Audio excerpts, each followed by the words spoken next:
여러분 한번 인생을 돌아보시면서 가장 찬란했던 시기를 떠올려 보시기 바랍니다. 내 인생에 가장 찬란했던 시기.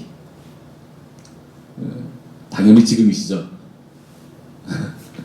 우리는 찬란했던 시기를 떠올리면은 우리가 젊었던 때라던가 직장에서 높은 자리에 있던 때라던가 가족들과 함께 지내던 때라던가 여러 가지 경우들을 떠올릴 수가 있을 것입니다. 오늘 성경에서도 찬란한 빛나는 시기를 우리 가운데 보여주고 있는데요. 7절 말씀 보실까요? 이렇게 되어 있죠. 빛은 실로 아름다운 것이라 눈으로 해를 보는 것이 즐거운 일이로다. 사람이 여러 해를 살면 항상 즐거워할지로다 하면서 빛을 아름다운 것으로 소개하죠. 그럼 이 빛이 어떤 것인가? 어떤 시기를 말하는가 하면은 9절 말씀에 이렇게 나옵니다. 청년이여 내 어린 때를 즐거워하며 내 청년의 날들을 마음에 기뻐하여 마음에 원하는 길들과 내 눈이 보는 대로 행하라. 청년의 그 어린 때를 이 빛의 시기로 우리 가운데 언급하고 있다는 것입니다. 이 빛의 시기에 이 청년의 때에 어떻게 해야 되는가? 즐거워하라 라고 말하죠. 즐거워하면서 기뻐해야 되는 시기라고 우리 가운데 밝혀주고 있습니다. 그래서 이렇게 즐거워하는 청년의 때 마음껏 즐기고 기뻐하면서 지내는 것이 당연한 것인데, 그런데 우리가 여기서 끝나는 것이 아니라 정말 중요하게 여기면서 이때를 즐거워해야 됩니다. 무엇을 중요하게 여겨야 되는가 하면요, 바로 어둠의 시기를 생각해야 됩니다. 빛의 시기를 즐겁게 지내기 위해서는 어둠의 시기를 생각해야 됩니다. 8절 뒷부분에 뭐로 나오죠? 그러나 캄캄한 날들이 많으리니 그 날들을 생각할지로다. 다가올 일들은 다 헛되도다. 이 캄캄한 날, 어둠의 시기는 도대체 언제를 말하겠습니까? 3절 말씀부터 보시죠. 3절부터 말씀을 보시면 좀 어려운 말로 풍요적이라고 하는데, 이렇게 시적인 표현으로 어떠한 이 시기를 묘사하고 있는 겁니다. 한번 보시죠. 그런 날에는 집을 지키는 자들이 떨 것이며, 이 집을 지키는 자들이 떤다는 것을 손과 팔이 떨리는 것으로 한번 생각해 보시기 바랍니다. 힘 있는 자들이 구부러질 것이며, 이 힘 있는 자들을 다리라고 생각해 보시기 바랍니다. 맷돌질 하는 자들이 적음으로 그칠 것이며, 이 맷돌질을 치아라고 생각하시기 바랍니다. 창들로 내다보는 자가 어두워질 것이며, 이 창들로 내다보는 자 눈. 길거리 분들이 닫혀질 것이며, 이 길거리 분들은 귀. 맷돌 소리가 적어질 것이며, 이 맷돌 소리는 목소리. 새 소리로 말미암아 일어날 것이며, 잠을 잘 못 자는 거죠. 새벽만 되면 눈이 번쩍 떠지는 겁니다. 음악하는 여자들은 다 세워질 것이며, 성대가 온전치 못한 모습을 보여주고 있는 겁니다. 5절 말씀. 또한 그런 자들은 높은 곳을 두려워할 것이며, 균형 감각을 상실한 거죠. 길에서는 놀랄 것이며, 험한 길 가는 것을 굉장히 두려워하는 겁니다. 살구나무가 꽃이 필 것이며, 백발을 의미하죠. 메뚜기도 짐이 될 것이며, 다리에 힘이 없어서 몸을 어떻게 건사하지 못하는 그런 힘없는 모습. 정욕이 그치리니 이는 사람이 자기의 영원한 집으로 돌아가고 종객들이 거리로 왕래하게 됩니다.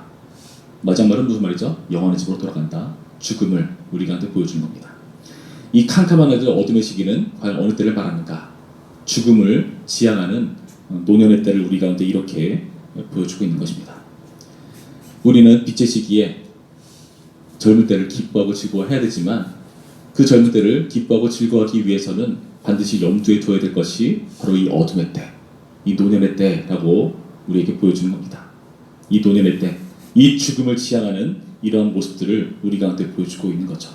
여러분, 이 늙어가는 것, 이건 도대체 어디서 온 것일까요?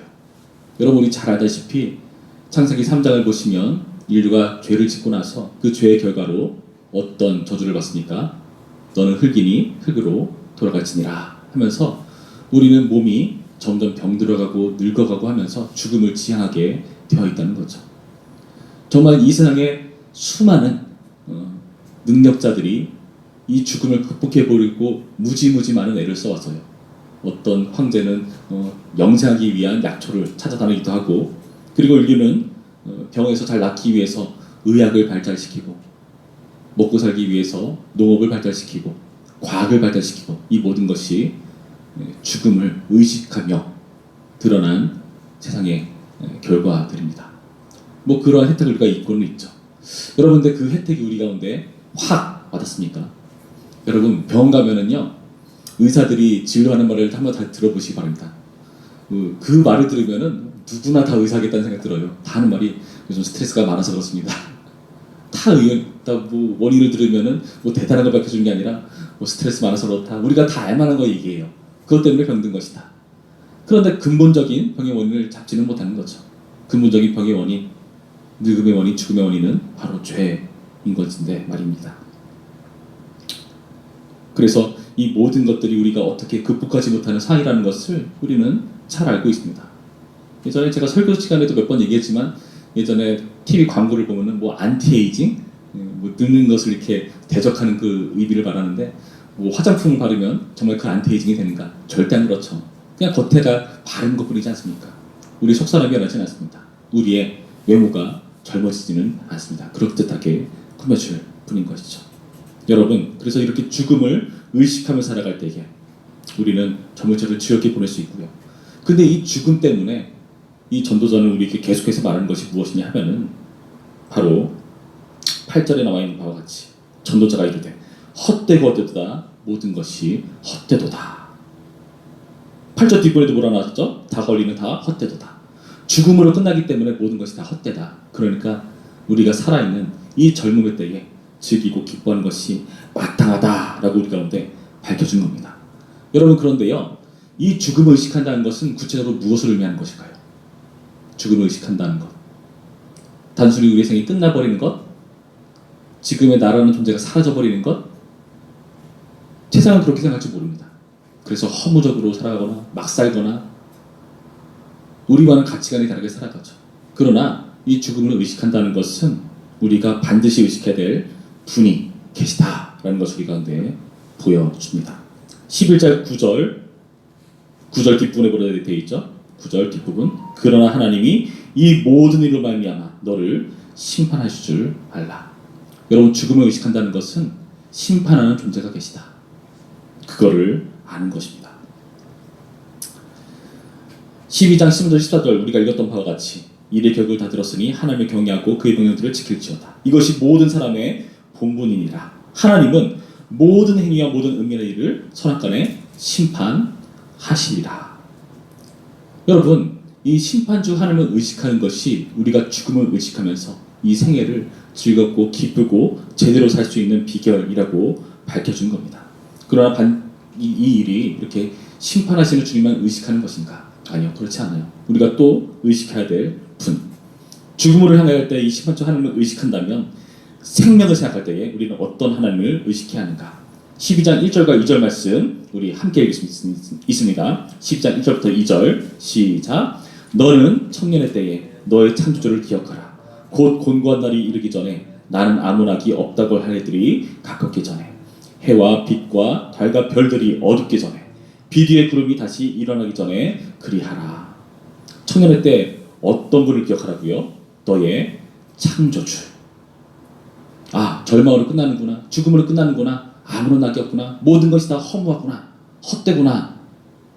여러분 여기서 그칠 것이 아니라 심판주 하나님을 의식하면서 동시에 우리가 젊은 시절에 이 창조주 하나님을 기억하라. 창조주라는 것은요 우리를 존재하게 하시는 이라는 뜻이죠. 우리에게 생명을 주시는 분이 바로 이 하나님이시라는 겁니다. 우리의 생과 살을 주관하시는 분이 바로 하나님이시라는 것을 우리 가운데 밝혀주고 있다는 것입니다. 여러분 그렇다면 우리는요 이 하나님께 대해 어떤 마음이 생깁니까?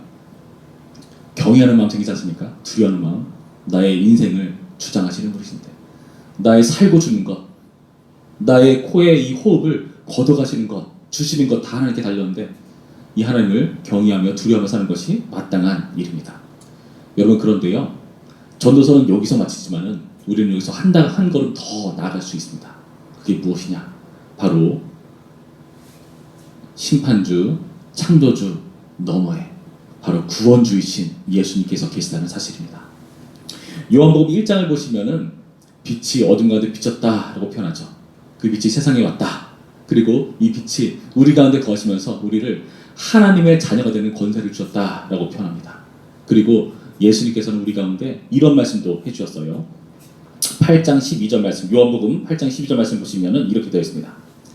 예수께서도 말씀하여 이르시되 나는 세상의 빛이니 나를 따르는 자는 어둠에 다니지 아니하고 생명의 빛을 얻으리라. 아멘이시죠? 여러분, 전도서 말씀을 들으면 굉장히 두려워할 하나님에서 그쳐버리지만은 우리가 예수님을 알게 되면요, 우리가 청년할 때에 기뻐하고 즐거워할 이유가 있는 것입니다. 바로 생명의 빛의 시기를 우리 가운데 선사하시는 분이 바로 예수 그리스도시기 때문이죠. 여러분, 그래서 우리는 하나님의 자녀로서의 권세 더하기 생명을 소유한 자로 이 세상을 살아갈 수가 있습니다. 여러분, 전도서 역할은 무엇일까요? 제가 미술을 전공했기 때문에 미술의 기법을 하나 알려드리겠습니다. 여러분, 그림에서 정말 밝은 부분을 그리기 위해서 어떻게 하면 될까요? 하얀색 도화지에 밝은 색을 칠한다 한들 더 밝아질까요? 어두워질까요? 도화지 자체가 하얀데요, 밝아지지 않겠죠? 더 어두워집니다. 그 반대로 하면 됩니다. 어두운 부분을 칠하면요, 밝은 부분이 생겨나요. 그 방법으로 미술을 하는 겁니다. 여러분, 전도서도 마찬가지입니다. 전도서도요, 우리 가운데 인생의 허무함을, 헛됨을 우리 가운데 지적해주면서 우리가 허무한 상태로 그냥 끝나버리는 인생이 아니라 예수 그리스도라는 찬란한 빛을 우리 가운데 돋보이게 해주는 역할을 하는 게 바로 이 전도서라는 것입니다. 여러분, 그렇다면요, 우리는요, 여러분 믿으시기 바랍니다. 우리는 다 청년입니다. 이게 아멘이 잘 안 나오시죠? 왜요? 예수님 믿고 생명의 빛을 소유했기 때문에 우리의 인생이 죽음으로 끝나지 않기 때문입니다. 죽음을 향해 가는 것이 아니라 죽음의 너머에 생명의 빛을 소유한 자이기 때문에 우리는 다 청년이라고 할 수가 있는 것입니다. 예수님 안에서 영생 누리는 우리 모두가 바로 청년이라는 것입니다. 여러분, 청년시기는요, 나이가 결정하는 것이 아니라 바로 예수 그리스도가 결정하는 것입니다. 여러분, 우리 모두 이 청년으로서 오늘 하루 이 거룩한 주일에 주님 안에서 진정으로 기뻐하고 즐거워하는 일들이 우리 모두에게 있기를 주님의 이름으로 축원합니다. 우리 앞에 기도하시죠. 우리 기도하실 때, 하나님, 나에게 생명을 주셨으니 주님, 우리는 죽음으로 끝나는 인생이 아닙니다. 그래서 심판주요 창조주신 하나님 넘어 구원주이신 하나님 바라보며 오늘 하루의 인생을 기쁘고 즐겁게 살 수 있도록 인도하시고, 이 영생 누린 자로서의 기쁨을 나뿐만 아니라 많은 사람들에게 전해주는 빛으로의 삶을 살 수 있도록 인도하여 주시옵소서. 기도하시고요, 각자 개인 기도하시고 돌아가시면 되겠습니다. 우리 다 함께 기도하겠습니다.